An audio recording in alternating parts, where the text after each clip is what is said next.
न्यून कोण क्या होता है बेटा, अगर इसकी परिभाषा लिखना पड़े तो मैं बोल रहा हूँ आप वीडियो पोस्ट करके उसको लिख लेंगे, ठीक है। तो वह कोण जिसका मान 90 डिग्री से कम होता है और 0 डिग्री से अधिक होता है। 0 से अधिक होगा और 90 से कम होगा, मतलब अपन ये बोल सकते हैं कि 0 से ज़्यादा होगा बेटा, है ना, 0 से ज़्यादा होगा और 90 से क्या होगा बेटा, कम, है ना। तो इसे हम बोलेंगे न्यून कोण, ठीक है। न्यून कोण के बाद एक और नाम आता है बेटा, वो है सम कोण। न्यून कोण के बाद आपको पता होना चाहिए सम कोण। सम कोण क्या होता है बेटा, तो एकदम L बनना चाहिए, ठीक है।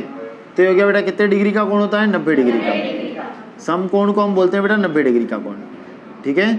सम कोण के बाद आता है बेटा अधिक कोण, ठीक है। अधिक कोण क्या होता है बेटा, सबको मालूम है 90 डिग्री से ज़्यादा और 180 से कम। 90 डिग्री से ज़्यादा, है ना, और 180 से कम होता है।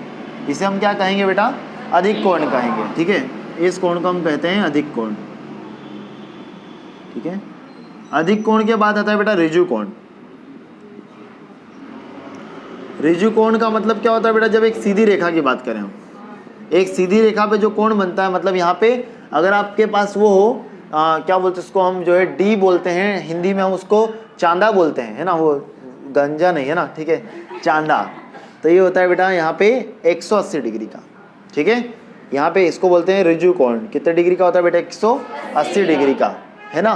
याद रहेगा बेटा, सबसे पहला कोण कौन सा, न्यून कोण, फिर सम कोण, फिर अधिक कोण, फिर ऋजु कोण। अब इसके बाद भी और कोण आते हैं बेटा, उसके मान देख लेते हैं अपन, ठीक है।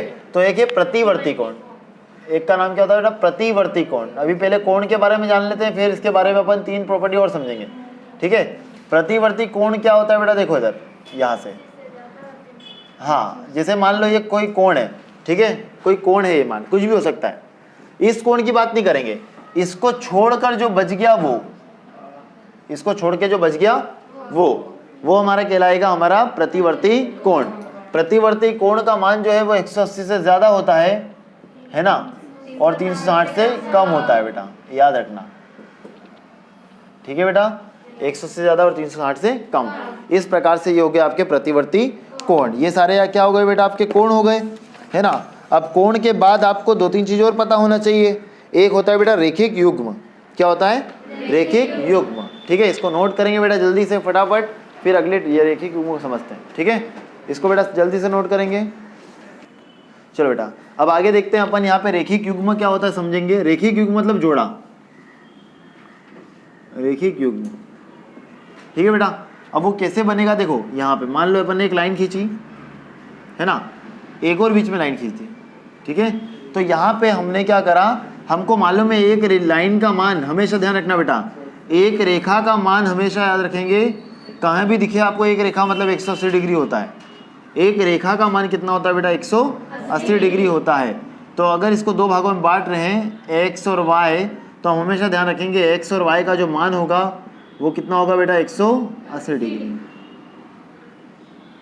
एक रेखा का मान 180 डिग्री होता है, और अगर हम उसको 2 भागों में बांटेंगे x और y, तो यहाँ पे हो जाएगा 180 डिग्री, ठीक है। x + y = 180 degree. समझ में आया बेटा बात। आप हमेशा ध्यान रखें, ये चीज़ आपको सबसे ज़्यादा मदद करने वाली है कि एक रेखा का मान 180 डिग्री होता है। ये बात हमेशा ध्यान रखना, ये बहुत सारे क्वेश्चन आपको सॉल्व करके देगी बेटा, ठीक है। अब ये बन गया पूरा, क्या बन गया, रेखिक युग्म। अब युग्म कैसे बना बेटा, युग्म मतलब होता है हिंदी में जोड़ा। अब जोड़ा बन गया x और y का, तो इसे हम कहेंगे रेखिक युग्म, ठीक है। अब समझ में आ गया रेखिक युग्म क्या होता है बेटा, कोई प्रॉब्लम नहीं, ठीक है। अब देखो मान लो मैंने ऐसा कर दिया और यहाँ से एक कोण निकाल दिया। अब ये x है और ये y है, तो क्या लिखूंगा बेटा, x + y बराबर कितने डिग्री होगा, सोचो बेटा। 60 कैसे होगा, ये स्ट्रेट लाइन जा रही है, सीधी लाइन। ये कौन सा कोण है, 90 डिग्री, समकोण है ना बेटा। देखो तुमको कंफ्यूज किया, तुमको मैंने बोला जोड़ा बराबर 180 होता है, अब ये जोड़ा ऐसा भी बना सकता हूँ, है ना, ठीक है। बट आपको ध्यान रखना बेटा, स्ट्रेट लाइन बन गई, 90 डिग्री का कोण बना, ठीक है। देन अब आगे बढ़ते हैं बेटा, इसमें ही देखो आपको 3 तरीके के जो है कॉन्सेप्ट समझ में आने चाहिए। 3 तरीके के हमारे बोल सकते हैं कोण होते हैं, ठीक है। कोणों के युग्म बोल सकते हैं आप, जो बोलना चाहे वो बोल सकते हैं इसको आप, ठीक है। वो कौन कौन से होते हैं उसको ध्यान रखेंगे बेटा। एक है आपका शीर्षाभिमुख कोण, सबसे पहले इंपॉर्टेंट है शीर्षाभिमुख कोण, मतलब आपको ये पता होना चाहिए। अगर ये सब चीज़ें पता होगी तो हमारे लिए इस चैप्टर को मतलब सॉल्व करना बहुत आसान काम। शीर्षाभिमुख कोण, शीर्षाभिमुख कोण का मतलब क्या होता है बेटा? देखो, जब दो सर से सर टकराते हैं, है ना, एक सर और एक सर, ऐसे कुछ क्रॉस होगा बेटा, क्या होगा? क्रॉस, ठीक है, क्रॉस होगा। दो सर जब आपस में टकराते हैं तो उसको बोलते हैं शीर्षाभिमुख कोण। अब क्रॉस सर कैसे क्रॉस होंगे? देखो बेटा, सो मान लो अपन ने यहाँ पे क्रॉस बनाया, ठीक है बेटा, ये किसी का एक का सर, ये एक का सर, आपस में डार्क कर देता हूँ मैं उस भाग को, है ना बेटा, इस टाइप से। तो जब भी क्रॉस बनेगा तो यहाँ पे आपस में जो कोण होंगे वो बराबर होंगे। इनको हम बोल सकते हैं, जैसे कि मान लो ये कोण जो है अगर x है तो ये भी क्या होगा बेटा? x होगा। अगर ये y है तो ये भी y होगा, ध्यान रखना, ठीक है बेटा। तो याद रहेगा, इसे क्या कहेंगे? शीर्षाभिमुख कोण, भूलना मत। शीर्ष मतलब शीर्ष टकराएंगे बेटा, है ना। क्लियर हुआ? अच्छे से याद हो जाएगा, ठीक है। दो तरीके के और है बेटा, उनको भी देख लो आप, है ना, तो ताकि अपन के क्या एक साथ ही पढ़ लो बेटा उनको भी, ठीक है।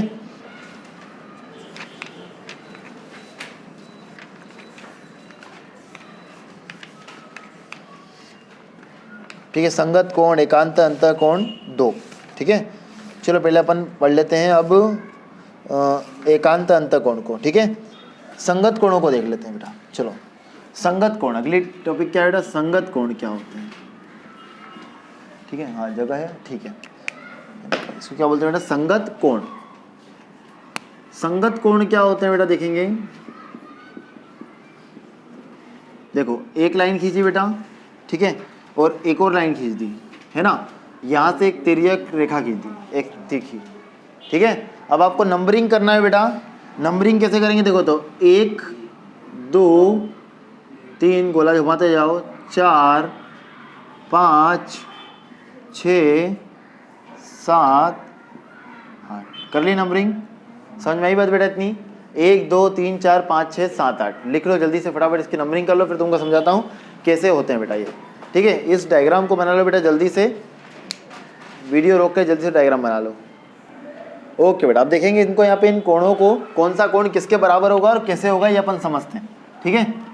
संगत कोण में सबसे पहले देखेंगे बेटा, इनमें संगत कोण में आप जो है, संगत कोण मतलब एक जैसे कोण बेटा, जिनके मान सेम होंगे। सबसे पहला क्या है? संगत कोण। कौन कौन से कोण संगत कोण होंगे, ठीक है। आप खुद देखो बेटा, है ना, कौन कौन से कोण आपको एक जैसे दिखेंगे। तो देखो, 1 और 5, ये वाला जो क्रॉस शीर्षाभिमुख कोण दिख रहा है ना, ये क्रॉस हो रहा मतलब शीर्षाभिमुख कोण, तो कोण 1 और कोण 5, ठीक है। कोण 2 और कोण 6, ठीक है। देखो, 1 और 5, 1 और 5 एक जैसे ना बेटा एकदम, 1 और 5, 2 और 6, ठीक है। 1 और 5, 2 और 6, फिर और देखो बेटा 4 और 8। अब 4 देखो बेटा, ये रहा 4, इसके हिसाब 8, 4 और 8, 3 और 7, इस टाइप से बेटा बन गया संगत कोण। संगत कोण मतलब जिनके एक जैसे, एकदम एक जैसे दिख रहे हो, देखो वो उनकी बनावट ही ऐसी है बेटा। देखो ये वाला जो है ना, अगर आप एक को देखोगे तो कुछ बेटा ऐसा दिख रहा है, अलग कर लिया मैंने उसको, ऐसा है ना, अलग करने पे कुछ ऐसा दिख रहा है बेटा, है ना। 5 को देखो, एकदम एक जैसा, ठीक है।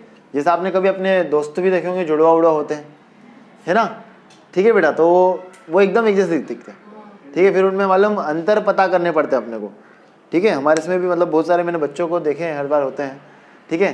तो ये हो गया बेटा 1 और 5 एक जैसे एकदम, 2 और 6, 3 और 7, 3 और 7 को भी बनाओगे ना बेटा, अगर किसी को लगता है 3 और 7 नहीं होते तो बेटा ऐसा 3 दिख रहा है ना, 7 भी आपको ऐसा ही दिख रहा है ना, 3 और 7। पहली बात समझ में आई बेटा। आज हम छठे चैप्टर को हराने के लिए शस्त्र तैयार कर रहे हैं हमारे, मतलब क्या क्या हमारे टारगेट होंगे जिससे हम उनको याद कर पाएंगे। तो एकांत अंतर कोण, एकांतर अंतः कोण, एकांतर अंतर कोण, ठीक है। ये देखो बेटा, इसमें क्या होंगे, तो देखो 4 और 6। अब देखो एकांत अंतर कोण बहुत इंपॉर्टेंट चीज है बेटा, है ना। इसको समझने के लिए आपको Z बनाना सीखना पड़ेगा। क्या सीखेंगे बेटा? Z। है ना। पहले इसको सीख देते हैं यहाँ पे, कहाँ, यहाँ, है ना। z बनेंगे बेटा, z बनते हुए देखना पड़ेंगे, नहीं बनेंगे तो भी तुमको सोचना पड़ेगा कि z बन रहा है। उल्टा z, सीधा z, जैसा बने वैसा z। ये कोण इस कोण के बराबर होगा, है ना बेटा। ये कोण इस कोण के बराबर होगा, ऐसे z दिखने चाहिए, ठीक है। तो एकांतर कोण में देखो बेटा कौन कौन से हैं। सबसे पहले कौन कौन सा दिख रहा है बेटा, 4 और 6। देखो 4 दिख रहा है बेटा, ये 4 है और ये 6 है। देखो अगर सबको छोड़ दो, बोलते ना अपन जिंदगी में हमको वही दिखे। मान लो सामने मालूम बड़े बहुत सारे गुलाब जामुन रखे हुए, तो तुमको सिर्फ गुलाब जामुन ही दिखेंगे, है ना। भले फिर दोस्त भी खड़े हो, कोई प्रॉब्लम नहीं, ठीक है। हाँ, गुलाब जामुन ही दिख रहे हैं। कभी कभी ऐसा होता है, फिर बोलेगा क्यों तेरा ध्यान नहीं था, तो बोलेंगे अरे मेरे को तो वो दिख रहे थे इसलिए। तो यहाँ पे आपको बेटा यही है कि इस 4 को देखना है और इस 6 को देखना है। z बनते हुए दिखेगा बेटा, ये z बन रहा है ना, दिख रहा है बेटा z बनते हुए, है ना। तो 4 और 6 बराबर, तो 3 और ये उल्टा z, ये उल्टा z बना ऐसा, 3 और 5 जैसा, है ना। तो 4 और 6 कोण 3 और कोण 5, ठीक बेटा। आई बात समझ में इतनी, ये सब समझ में आ रहा है अच्छे से, ठीक है। इसको नोट कर लो, फिर इसके बाद लास्ट एंडिंग देख लेते हैं 5 मिनट की, फिर क्लास की। चलो बेटा लास्ट चीज़ देखते हैं, 2 और बची हुई है, इसको मिटा रहा हूँ। और लास्ट की 2 चीज़ और देख लो, फिर इसके लिए प्रिपरेशन रखना, कल क्वेश्चंस करेंगे बेटा, है ना।